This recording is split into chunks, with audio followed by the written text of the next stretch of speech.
Nuestro invitado de hoy nació en Montevideo el 17 de septiembre de 1965. Se recibió como doctor en Derecho y Ciencias Sociales en el año 1991 y obtuvo su máster en Derecho de la empresa en el año 2000. Es afiliado al Partido Colorado desde 1983, donde fue ocupando diversos cargos partidarios, llegando a ser prosecretario general entre los años 2016 y 2017. Ingresó a la masonería el 3 de octubre de 1996 en la logia José Martí, alcanzando el grado de maestro en 1998. A partir de su ingreso fue ocupando diversas responsabilidades hasta que en 2017, siendo ya inspector general grado 33, fue designado como gran maestro, máxima autoridad de la masonería de nuestro país. Paralelamente fue director de UTE y miembro de la Junta Electoral de Montevideo, siendo actualmente ministro de la Corte Electoral. En su calidad también de rotario, fue designado recientemente como gobernador distrital. Bienvenido a Dato y Relato, doctor José Garchi Torena. ¿Cómo anda? ¿Qué tal? Un gusto estar con ustedes esta tarde. Bienvenido. ¿Algún carguito más por ahí que quede vacante? ¿Nos podemos acercar?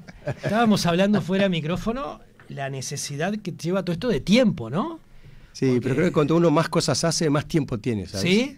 Yo sinceramente esa gente que dice, no tengo tiempo, Sí. Bueno, no sé, o no te lo sabes hacer, o bueno, o realmente no estás lo suficientemente motivado como para hacer lo que se te propone. Porque todas estas cosas requieren no solamente el tiempo de estar en la reunión, que podrá ser 1 hora, 2 horas semanalmente, sino que además, en el caso de la masonería, hay que estudiar, hay que leer, ¿no? Todo requiere de tiempo, sí, pienso, estudio, pero creo que el secreto, en lo personal, entiendo que está en el trabajo en equipo. Ajá. Yo si he podido ejercer todas estas responsabilidades, algunas simultáneamente, es porque creo que tengo buenos equipos que respaldan lo que hago, ¿verdad? En cada ámbito. Y eso me da una enorme tranquilidad, pero aparte me permite justamente desarrollar todas estas actividades, ¿sí? ¿Qué ventajas tiene ser masón? ¿Ventaja? ¿O desventaja? ¿O nada? ¿Qué es ser masón? Que ventaja ninguna, de punto material ninguna, es una satisfacción del alma, yo qué sé. ¿Qué es ser masón? Bueno, masón es una persona que ingresa a la masonería, institución en la que se ingresa por invitación. Tiene que ser recomendado. Y recomendado, como todos, ¿no?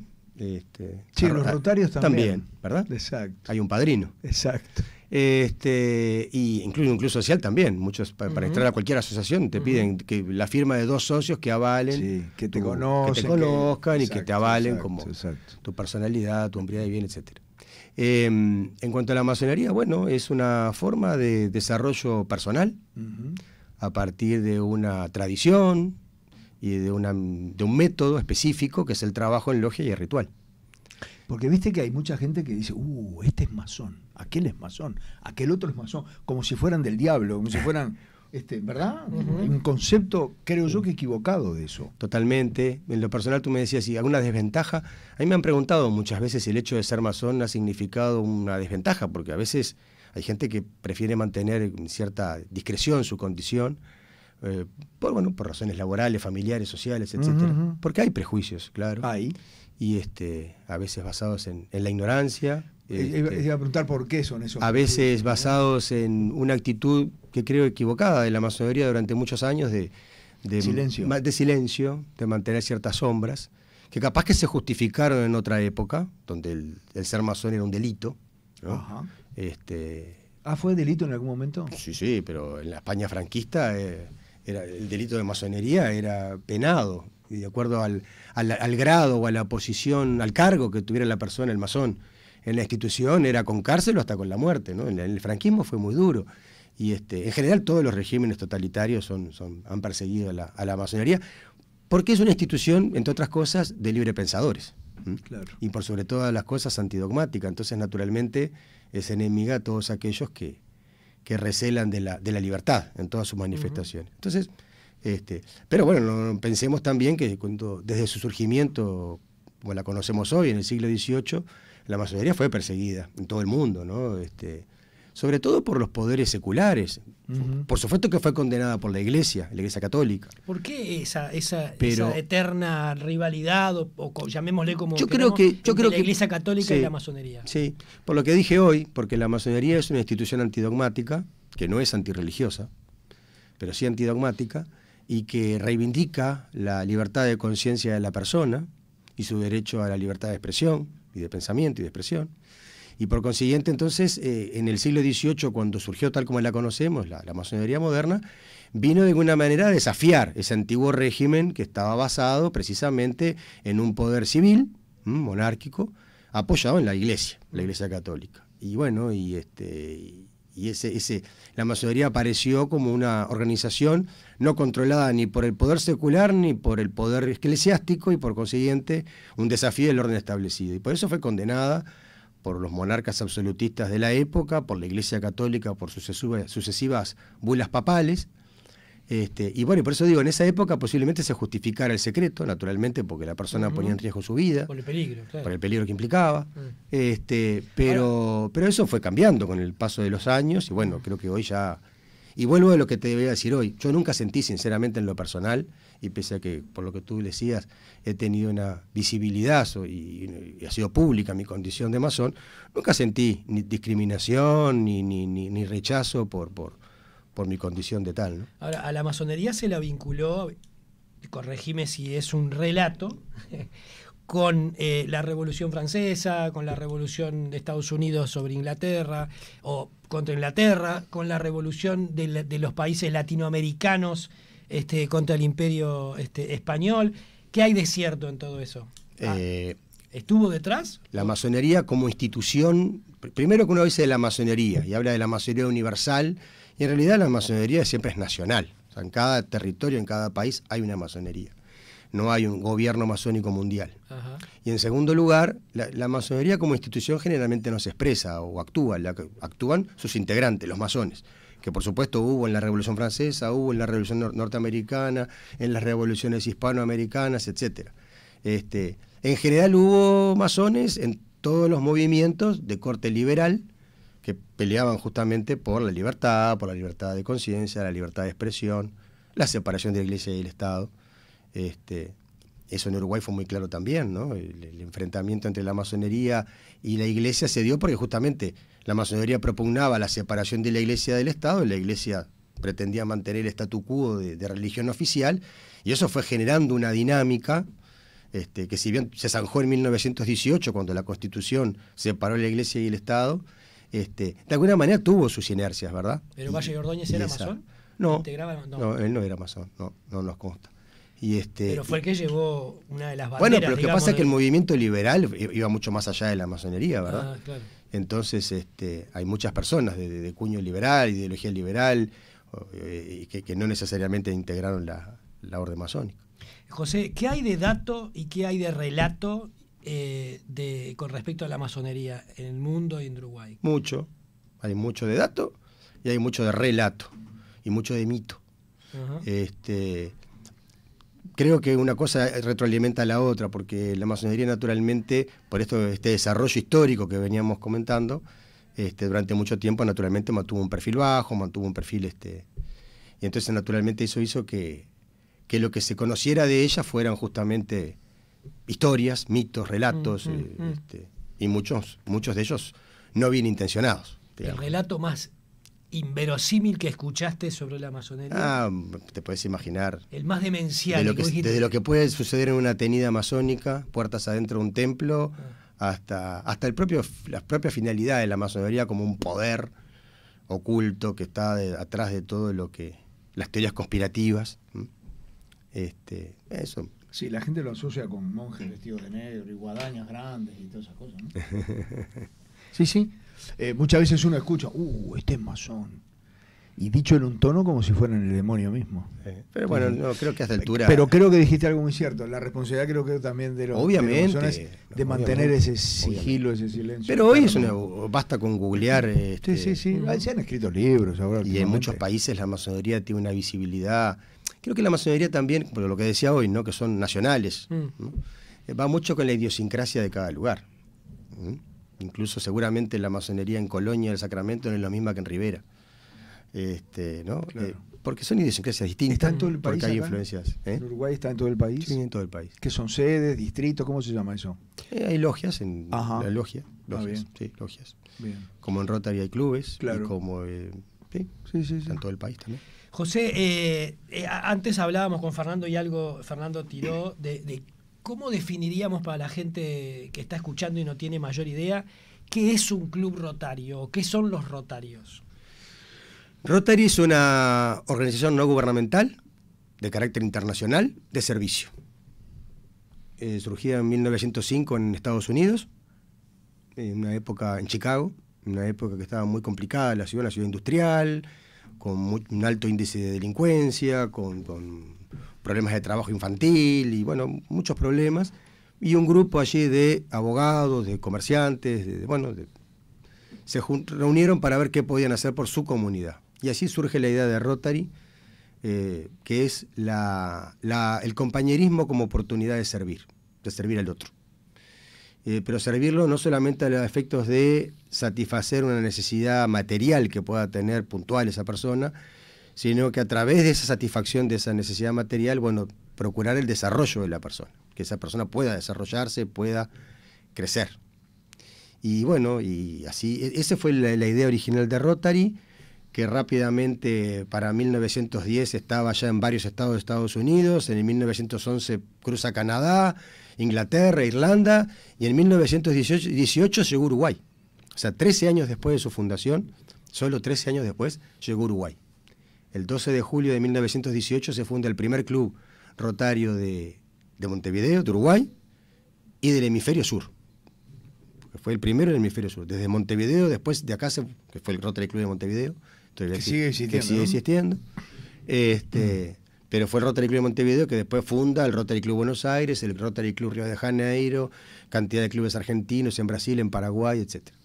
Bueno, de hecho algunos gobernadores tienen clubes de un par de países, ¿no? Digo, según la zona, según la región. En un Rotary a nivel internacional, hoy como digo, la idea de Rotary rápidamente se expandió por el mundo. Hoy está presente en más de 200 países y territorios, hay 46.000 clubes rotarios en el mundo y hay más de 500 distritos. Uruguay, salvo el Salto, Paysandú, Río Negro, constituye un distrito, el 4975 de Rotary Internacional. Al frente de cada distrito hay un gobernador que tiene mandato por un año y que tiene una tarea de coordinación del trabajo de los clubes, de motivación y justamente también de divulgación del ideal rotario en su distrito. ¿Cuál sería? El ideal es servir al prójimo. El servicio al prójimo, el lema de Rotary es dar de sí antes de pensar en sí. Y estamos, creo que en el interior sobre todo es mucho más palpable. En la práctica la gente va, sabe que vos te reunís los martes a las 9 de la noche, va y te pide una silla de ruedas, te pide cuando las inundaciones, cuando una helada, cuando hay gente, los rotarios, también los leones, digámoslo, ¿no? Que también son los primos de los rotarios, claro. Exacto. Han hecho grandes campañas de gente que se tiene que atender en el exterior, porque los clubes rotarios entre sí tienen contactos. Entonces dice, che, te mando a fulano que de nuestro club de acá, de la zona nuestra, y capaz que allá le dan casa habitación. Sí. Rotary trabaja en 3 niveles, digamos, ¿no? A nivel internacional, por ejemplo, tiene programas mundiales, como por ejemplo hace 35 años que viene trabajando con la OMS para erradicar la poliomielitis. La campaña actualmente está siendo financiada también por la Fundación Bill y Melinda Gates, y esa campaña ha llevado a que hoy la poliomielitis salvaje esté presente solo algún caso en Afganistán y Pakistán. En el resto del mundo se ha erradicado a partir de la vacunación de voluntarios de Rotary que han recorrido el mundo vacunando con la gotita a los niños. La Fundación Rotaria ayuda mucho. Exactamente. Y la Fundación Rotaria, que es justamente el brazo económico de Rotary Internacional, a través de la Fundación Rotaria hay subvenciones globales, como decía Fernando, clubes de diferentes lugares, con otro tipo de instituciones. Nosotros ahora, por ejemplo, cerramos hace unas semanas una subvención global para poner es una máquina para el monitoreo fetal inalámbrico en el Pereira Rosell, para hacer el monitoreo fetal en el momento del parto. Cuando decís nosotros, ¿el Club Cordón? No, son los Rotarios de Uruguay, porque en realidad fueron 60 clubes, de los 100 clubes del distrito de Uruguay, bien, 60 se juntaron, más un club argentino, más la Fundación Caldeiro Barcia, y la Fundación Rotaria, y se compró este equipo que supera largamente los $100.000, que ya está llegando al país, para justamente poder hacer el monitoreo, por ejemplo, fetal en el momento de los partos, y con eso abatir la mortalidad en la medida que, bueno, se puede hacer el control del cardíaco y demás, claro, al feto en el momento del parto, que es un momento crucial. Pero como este ejemplo puede haber muchos. Nosotros trabajamos también con la Pérez Escrimini, con otras instituciones, organizaciones de plaza o empresas de plaza que colaboran con Rotary para atender. Rotary tiene 7 áreas de interés a través de las cuales se canaliza su acción. Una es la educación, y por eso trabajamos mucho con la escuela pública, con la escuela rural. La salud, y por eso se trabaja con el Pereira Rosell, pero también con los hospitales del interior. Hay campañas de con convenio en las escuelas para detectar miopía o situaciones del oído de los chiquilines, ¿no? De las cuestiones auditivas. Por supuesto, como decías tú, Fernando, que se nos rompió el microondas, que nos falta la cocina, necesitaríamos un par de garrafas. Bueno, esas cosas son de todas las semanas, claro, y lo atienden los propios clubes con sus fondos, para lo cual hacen tareas, ¿no? Que una paella, que un estrogonoff, que el campeonato de esto, que el bingo no sé de qué, y todo eso es para hacer dinero, para justamente ir atendiendo estas cuestiones que surgen todos los días. Pero también están esos proyectos más de largo plazo, como digo, que requieren la colaboración con otros clubes, con otras organizaciones y con el apoyo muchas veces de la Fundación Rotary. José, por tus actividades actuales y pasadas, has tenido y tenés acceso a muchísima información de acá, del exterior, etcétera. ¿Qué tanto de cierto hay? Te pregunto porque mencionabas recién la Fundación Gates, ¿no? A quién se la involucra con la famosa Agenda 2030, ¿no? Etcétera, etcétera. ¿Qué hay de cierto de todo eso? ¿Qué hay de relato? ¿Qué hay de mito? ¿Qué hay de mentira? ¿Qué hay de...? Yo creo que todas esas cosas hay algo de verdad, pero sobre todo hay mucho de fantasía, ¿verdad? Las teorías conspiratorias deben ser las cosas más que más captan la atención, ¿no? Y aparte, como son de comprobación imposible, porque digo, nadie les pide que prueben eso, pero yo tampoco tengo elementos para probar que lo que decís es falso. Entonces, la duda siempre alimenta la curiosidad y la imaginación. Y en el caso de la Fundación Bill y Melinda Gates, a los que es Rotary, es bien sencillo. Por cada $1 que pone Rotary, ellos ponen 2. Y ya está. Y entonces y Rotary con ese dinero hace lo que entiende. Claro, estamos hablando de que la campaña de financiación, no, es para la polio plus, que requiere, hay que comprar la vacuna, hay que pagar a los vacunadores, hay que muchas veces llegar a los lugares más recónditos del África y del Asia, de nuestra América mismo a veces. Requiere de mucha coordinación, y ahí están los clubes rotarios coordinando con las autoridades públicas, con las guerrillas, con las bandas que a veces operan en determinados lugares y que bueno, que cobran por permitir que entre el vacunador a inmunizar. Bueno, todo eso es dinero, todo eso es tiempo, todo eso es voluntariado, y eso es Rotary. Y la Fundación Bill y Melinda Gates financia buena parte de ese empeño. Se viene la recolección de firmas de Cabildo Abierto, básicamente, con el tema para ese plebiscito que se piensa hacer. Está en trámite en la Corte Electoral, ¿no? Hasta donde sabemos, o está por entrar. ¿Cómo es el mecanismo? Bueno, mira, nosotros mañana tenemos una sesión extraordinaria y el miércoles la ordinaria, seguramente ahí llegará. Creo que lo que presentó Cabildo Abierto es un modelo de la hoja con la que pretende juntar las firmas, que tiene que ser el equivalente al 10% del padrón de habilitados para votar. ¿Que es más o menos cuánta gente? 270.000 personas, Ajá. 270.000 firmas, para ver si tiene algún tipo de objeción formal. Supongo que tengo entendido que la presentaron la semana pasada, la verdad que no sé dónde está el expediente, pero bueno, llegará, ya te digo, mañana, si no llegará el miércoles, a Corte para que lo consideremos. Y bueno, y después estaremos a la espera de si se presentan en tiempo y forma las 270.000 firmas necesarias para promover el el plebiscito. El tiempo, ¿cuál es suponiendo que no hubiera cuestionamientos formales, ¿no? Que estuviera todo en orden. Ya inmediatamente se pueden empezar a recolectar las firmas. Claro, claro. Y eso tiene un plazo de... Y bueno, lo que dice la Constitución es que si está todo lleva un plazo, ¿verdad?, de control de esas firmas. La persona tiene que poner su nombre y su firma, credencial y firma. Lo que se coteja luego es, bueno, que ese nombre coincida con esa serie y número de credencial, que esta serie esté habilitada, y a su vez que la firma estampada más o menos sea similar a la que tenemos registrada en la hoja electoral. Entonces, ese trámite también lleva su tiempo, que ese trámite aparte se hace con ese control, se hace con parejas de funcionarios de diferente filiación, para mantener el control, como todo en la Corte. Y bueno, eso tendría que estar pronto para poder votar en octubre del año que viene, que es la primera elección que tenemos, como dice la Constitución, se votará en la primera elección.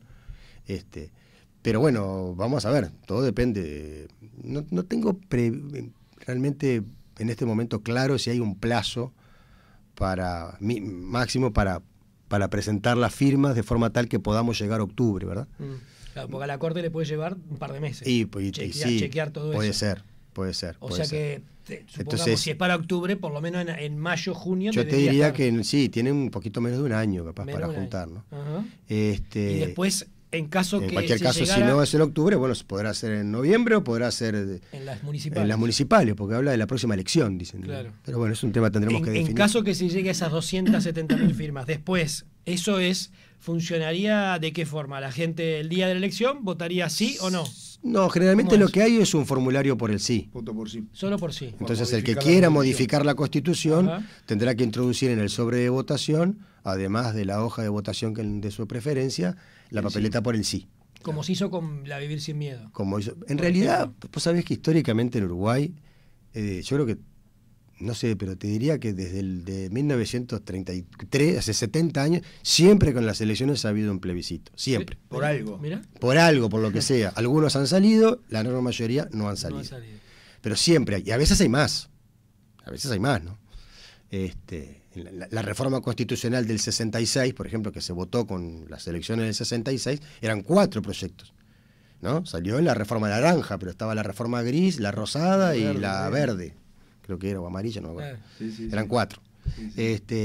Y estuvo la Vivir Sin Miedo y la baja de la imputabilidad en la anterior, y la reforma del agua y la anulación de la ley de caducidad y la de... O sea, algunos han salido, los menos. La mayoría no han alcanzado el porcentaje. ¿Qué hace la Corte Electoral entre elección y elección? Muchísimo. Porque hay gente que dice, esto no hace muchísimo, si se supiera, ¿no? ¿Sí?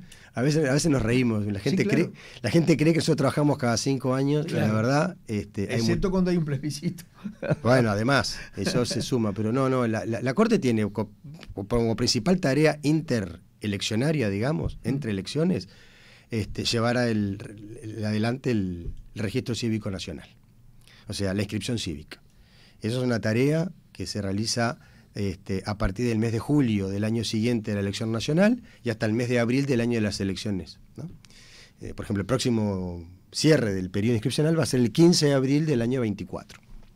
Hasta ese día tienen oportunidad, todos aquellos que quieran tengan que inscribirse por primera vez en el registro, hacerlo. También se podrá renovar, trasladar la credencial cívica y todo lo demás. Y eso lleva mucho trabajo, porque por más que no son muchas las personas, estamos calculando, nuestra sección estadística calcula que para este periodo podría haber 230.000 personas habilitadas para inscribirse, nuevas. Pero eso es una estimación a partir de los nacimientos, las defunciones y demás. Pero pongámosle que puede haber entre 190 y 210, por eso 200.000, por ahí puede estar. Más o menos es la media. Y eso lleva mucho trabajo, porque esa es una tarea que se realiza en las oficinas electorales departamentales, que están en las capitales departamentales, pero también a través de las mesas móviles que saca a la Corte a todas las localidades del país, incluso a las más recónditas del interior rural, para ir a empadronar, a registrar, a inscribir a los ciudadanos. Estamos en esa tarea, de hecho estamos convocando muy especialmente a los nuevos votantes en particular a que se acerquen a las oficinas electorales, a las mesas volantes. La información está en la página web de la Corte Electoral, allí está semana a semana dónde pueden inscribirse, el trámite es gratuito, y por favor háganla. Es más, si tienen interés en votar en la próxima interna de junio del año que viene, deberían inscribirse antes del 31 de diciembre de este año, porque después de que se inscriben, siguen 30, 40 días de trámite, y hay un cierre ficto de padrón para la interna. Y bueno, ¿Un mes antes? En torno al mes de marzo va a ser seguramente. Y entonces, para asegurarse de llegar a esa fecha, por eso digo, no se demoren, se trabaja todos los días, sábado y domingo, todos los días. Pueden ir, busquen, entren a la página web, busquen dónde le queda más cerca e inscríbanse. Pero además la Corte, por mandato constitucional y legal sobre todo, porque la Corte es un organismo de competencia abierta, o sea, la ley le sigue atribuyendo competencias. Nosotros controlamos las elecciones de los directores sociales del BPS, de todas las autoridades de la Universidad de la República, y eso son cada 2 años, porque que consejos, que las asambleas del claustro, que la asamblea general. Después también elegimos todos los consejeros de ANEP, pero también las comisiones de formación docente.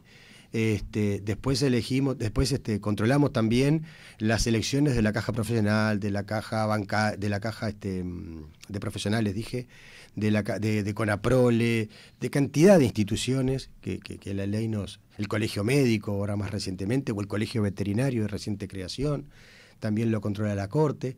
Y después todas las autoridades de las cooperativas de ahorro y crédito, que son muchas, también por ley las controla la Corte. Entonces, en realidad, estamos permanentemente organizando o controlando elecciones, algunas más complejas, otras más sencillas, pero bueno, trabajo hay, como ven, mucho. Las nacionales cada 5 años mejoran en algo, ¿no?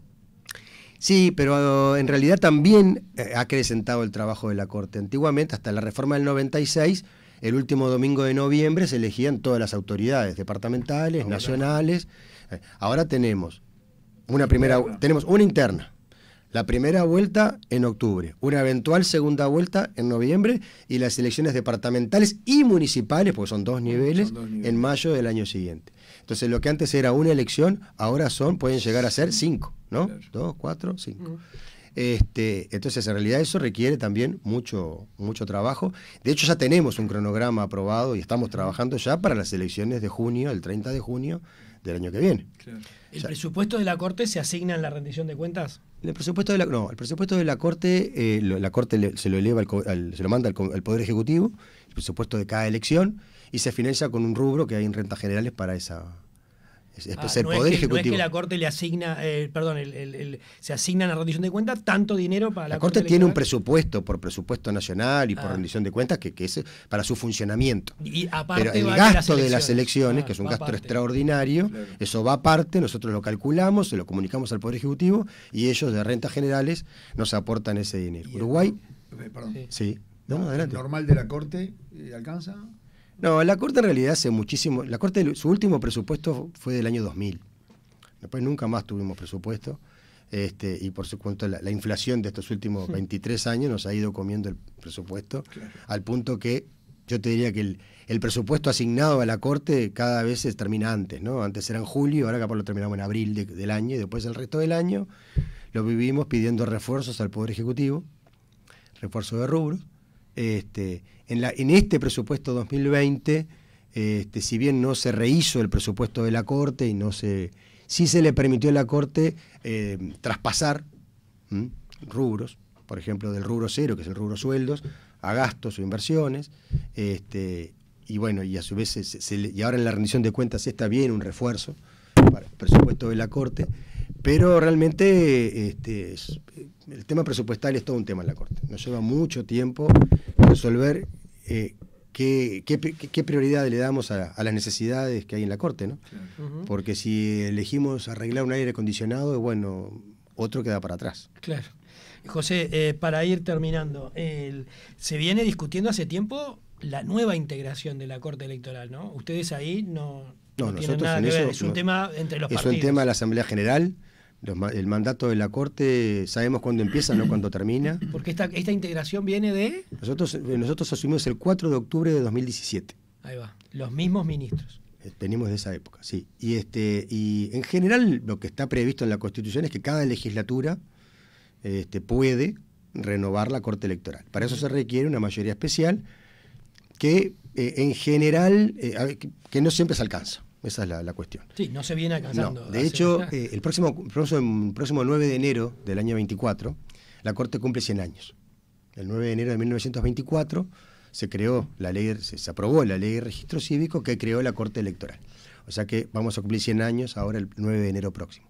A ese efecto estamos organizando ya algunas actividades de celebración, y entre otras cosas se va a publicar un libro con la historia de la Corte, y para eso hubo que leer actas y de la Asamblea General, de la Corte y demás.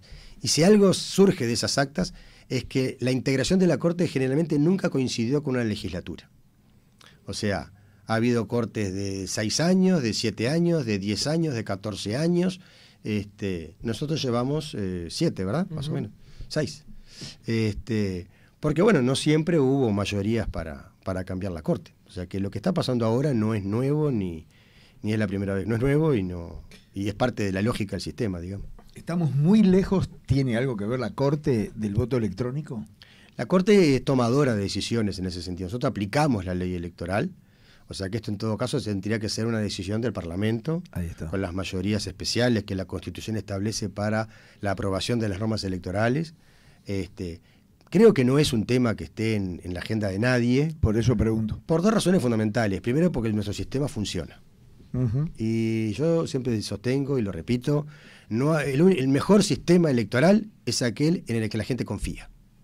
Y el de la Corte confía. Y el sistema uruguayo es un sistema que la gente confía. Ustedes han visto en el año 19, en el año 22 con el referéndum, unas diferencias muy exiguas en la segunda vuelta, en el resultado del referéndum, y todo el mundo esperando el resultado de la Corte, y una vez que la Corte dijo el resultado es tal, por 30.000 votos de diferencia, nadie se le ocurrió observar. Tal vez lo único es el tiempo que le lleva, ¿no?